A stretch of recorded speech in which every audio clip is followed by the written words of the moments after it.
do what you love and you'll never work a day in your life. I don't think that's true. And I think that we get really frustrated, especially the younger generation that's entering the workforce, because they don't know what their passions are. They don't know what gets them excited, and they're trying to figure it out. And I've just been reading this book called Impact Players. It's so good. And it talks about the pitfalls, and this is actually a problem that happens in the workplace. They call it the pursuit of passion.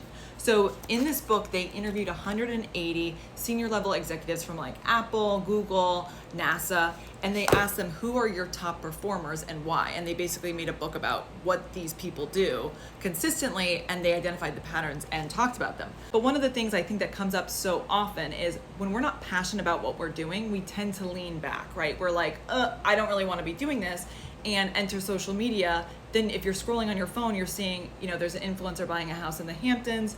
You see somebody that's in Europe taking a vacation, and here you are sitting at your desk job like, I don't even know what I want to do. I don't even like this job.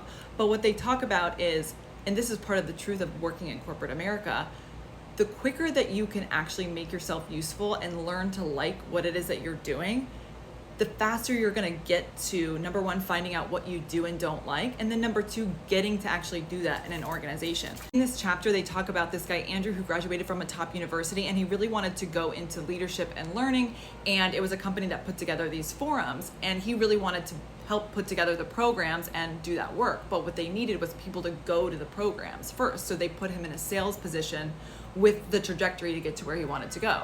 But he wasn't focused on that at all. He said, no, I'm going to kind of stay focused on the fact that I want to build out these programs.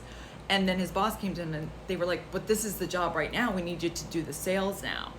And the faster he got that and understood what was needed and what was important now, the faster he could get to what he was doing. So I feel like when we're so disconnected from our jobs, it's because we probably don't like everything that we're doing at the current moment. So we lean back, we compare ourselves to others who we think have it figured out. But really what this is saying too, and I know some people will probably take this the wrong way, but they're saying you really need to lean in and actually volunteer to do things. And if you see a problem, fix it, because that's how you're going to be able to climb to do what you want to do, to work with people that you like to work with, and to get more autonomy in the workplace. Maybe that seems obvious to everybody, but this is just so good, and I will share more takeaways from this because the stuff is amazing.